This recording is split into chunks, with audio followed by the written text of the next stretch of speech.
Bob and Damon were playing louder than I was because they knew Trek much more deeply, much more thoroughly than I did. JJ and I think, had probably more similar interests because we were, frankly, more Star Wars people. Nerderotic.com. First of all, I'd like to say thanks for watching. Because when I create content for YouTube, I never know who's going to watch. Could be an ex-wife, could be an ex-coworker from the Hollywood days, could be an ex-employee from the comic shop, could be Seth MacFarlane thanking me for all the Orville love. Thank you, Seth. Thank you for the great show. Could be the showrunner of a giant science fiction franchise that's being run into the ground. It could be board members from the company that owns the giant science fiction franchise that's being run into the ground. You just never know. On June 11th, I dropped a video passing on a rumor that I had learned from an insider that Alex Kurtzman might have been removed from his Star Trek Overlord duties and replaced by 3 producers. Coincidentally, Deadline dropped Kurtzman's 5-year plan a few days afterwards. I predicted an article would come out to my insider, but I was doing it in jest. I didn't seriously think they were watching our videos or listening to our videos, and I seriously don't think they did. But I think they did notice the reaction of the fandom when they thought Alex Kurtzman was gone. The pure joy, the celebration, I think that had to be put to a halt right away. Deadline certainly didn't look like they thought much of Alex Kurtzman when they ran this headline 10 years ago, but it looks like on the surface they've come to the rescue of CBS and Alex Kurtzman, at least for now, if you are willing to acknowledge that they dropped this interview as a rebuttal to the fan reaction from our videos, which it certainly looks like the case. So a giant billion-dollar corporation is rolling around in the mud with us YouTubers, a guy surrounded by a plastic audience and a guy in a mask with a voice modulator. Well done, CBS. Again, thank you for watching. So Alex Kurtzman talks about his 5-year plan in this podcast, and the podcasters don't ask any of the right questions because they are the Access Media, so they're just doing what they do. But let's go over some of this 5-year plan, see if we hear any actual new information. Do you think we'll see Spock in his own series like Picard, or I'm just Sure.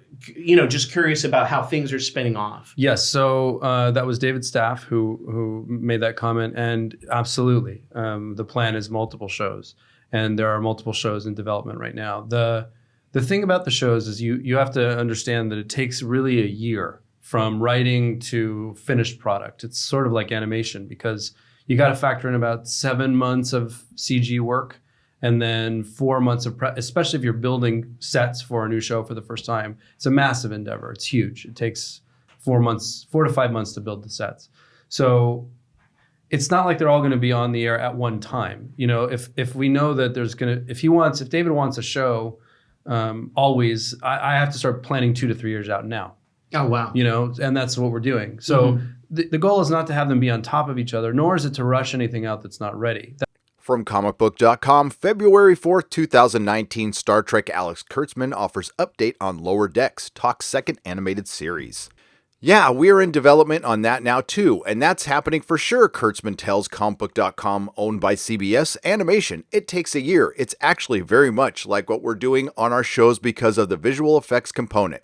It takes a year from writing the script, doing the animation, getting it back, refining it, so we don't ever want to rush anything out until it's perfectly ready. Both of those statements sounded very similar to me, and as far as the 5-year plan is concerned, or the 10-year plan, it has been in effect. There's no new information, like I said before, and even if Alex Kurtzman is removed, it doesn't mean Star Trek is going to stop. They are still going to continue with the things they have pushed forward. He's just possibly not going to be in control or as in control as he was before, according to sources. And then the Philippa, how far along is that in development? Is that still early? Eric and Bowie, who are 2 of our writers on Discovery, are breaking story on it right now. And the plan is to shoot that the second we're done with season 3.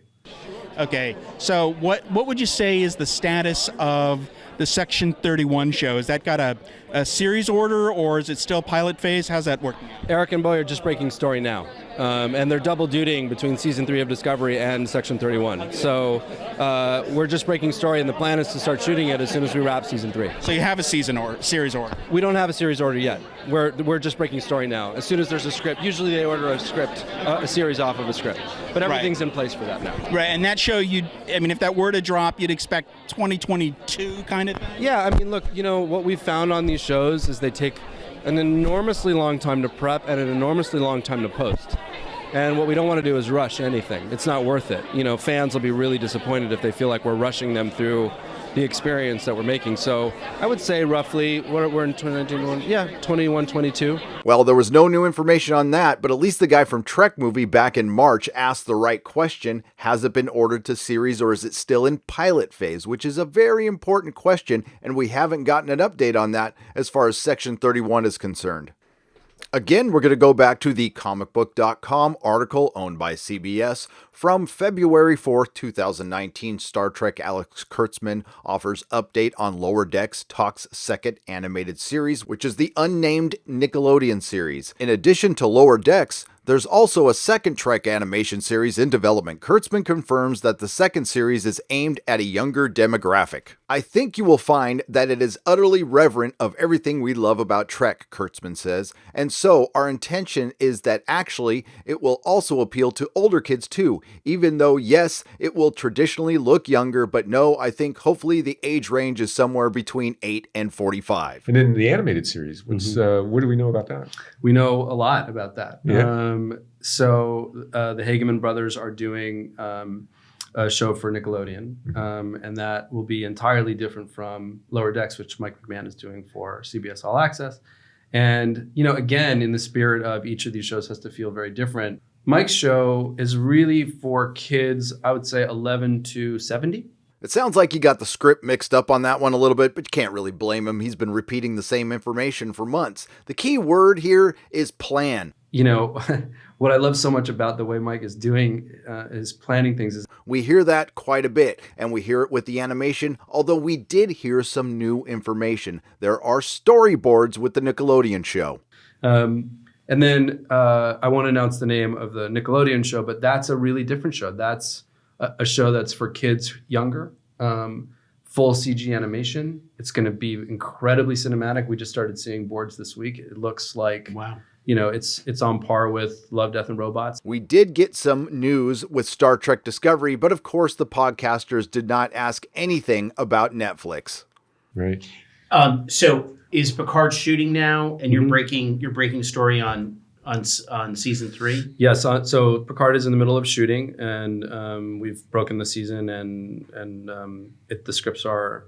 I'm so happy with the scripts, and we are on episode 5 of season 3 of Discovery. We're far along. There's a lot of evidence out there that might back up the rumor that Netflix is not happy with Star Trek Discovery. There's the short Trek situation. There's the rumored rejection of Picard. Of course, there's the Anas Abdeen lawsuit, which is named Netflix, which might put a dark cloud over Star Trek Discovery season 3.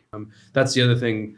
It's not just the shows. We have the short treks too. We're doing 6 more of them. And those are great, especially the one with Doug. Thank you. Yeah, really we were really proud of those, and we're doing 6 more. 2 of them are animated, and the 2 that we're doing that are animated are unlike our 2 animated shows. So what I love about the short treks is that they are. To me, it's an experimental training ground, and also just a place to experiment with different things.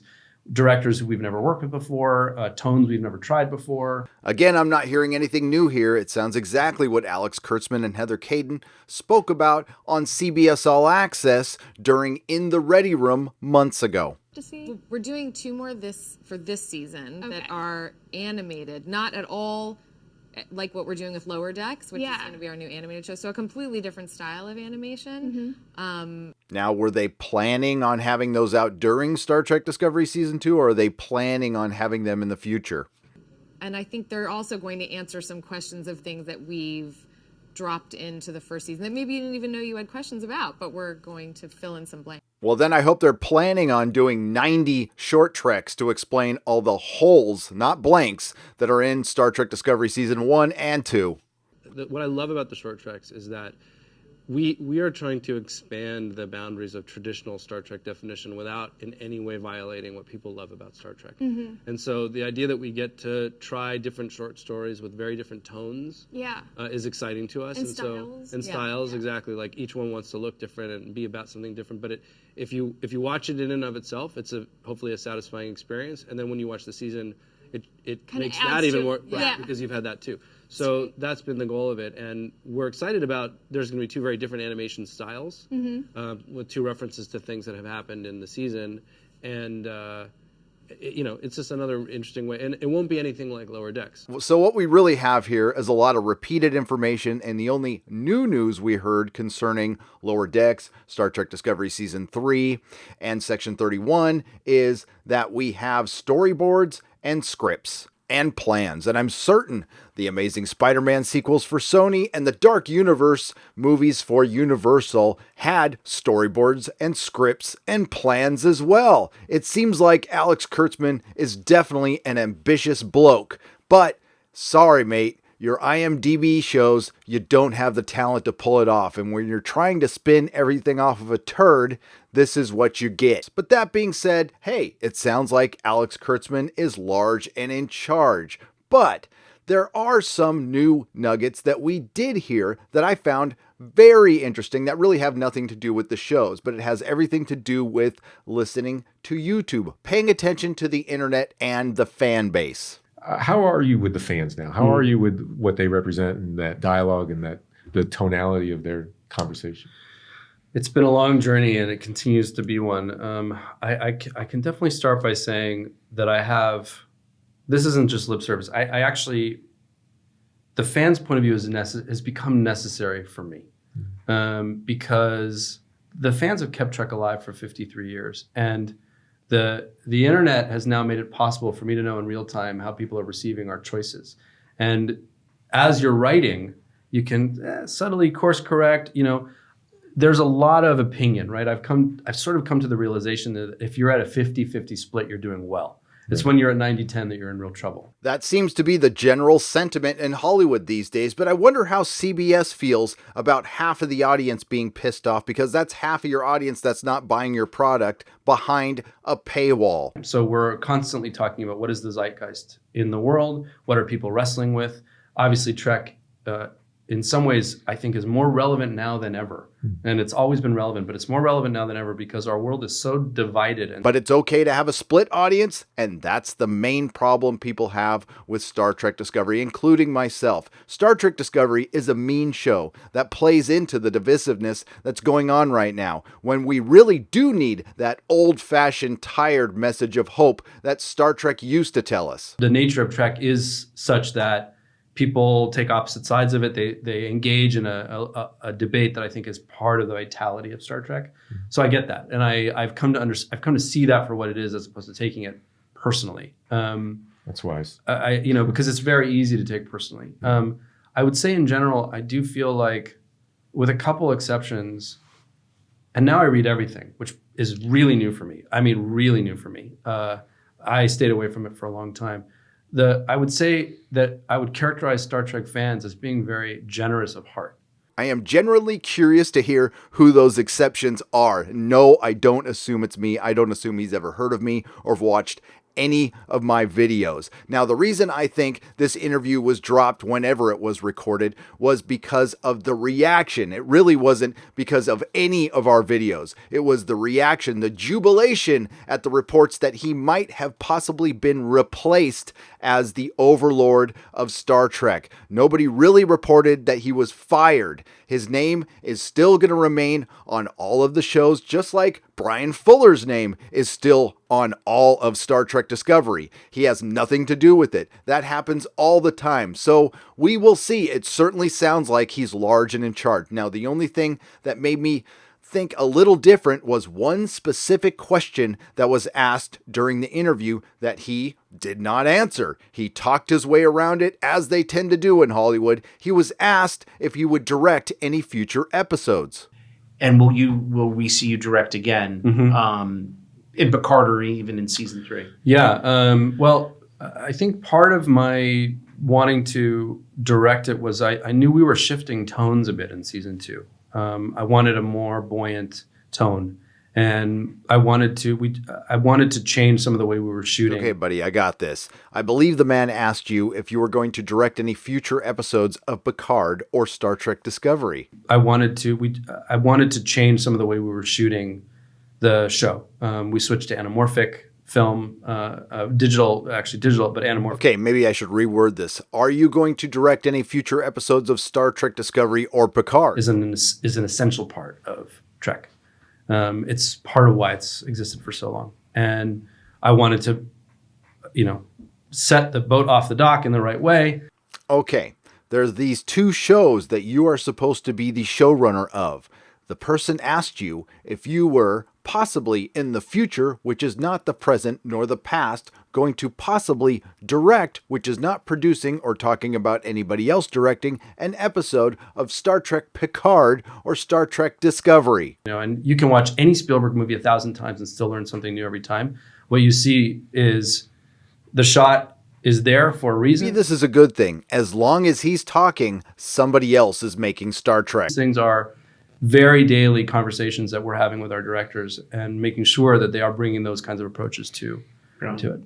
And that, my friends, is where the actual answer ends without actually answering the question, which I don't know why he doesn't. It's a simple question. Are you going to direct more episodes or not? And if you can't answer it, does that mean you're not creatively involved in the show anymore? I think the question is still out there. Now, you can go check for yourself. It is the Deadline Crew Call podcast on iTunes. It's about 40 minutes long, and he answers most questions like that. He talks about plans. He repeats a lot of information, but there's really nothing new. There's storyboards for an animated show, and there's 5 new scripts for Star Trek Discovery Season 3 when and if it comes out. Now, the podcasters didn't ask questions like, what's going on with Netflix? What's going on with the Anas Abdeen lawsuit? What's going on with Picard? Are there really poor testing numbers for the first block of episodes? These are questions they had every opportunity to ask and didn't. So I'm not surprised it's the Access Media. Now, like I've said before, I am not a news organization nor a news source. I just pass on what people bring to me, and you can do with it what you like. I don't really care. And it looks like the Access Media ran with a bunch of it, and it looks like CBS and Alex Kurtzman responded. Do I feel put in my place? Hell no. These are the kind of things a content creator lives for. Thanks for watching. I'm looking forward to your response to my next Star Trek video, the Star Trek Discovery Plagiarism Lawsuit Timeline. Well, the one thing I have a lot of is time, so time will tell. See you at Star Trek Las Vegas. Have a great day, and may the free folk sing songs of your greatness. Nerderotic.com. Please subscribe.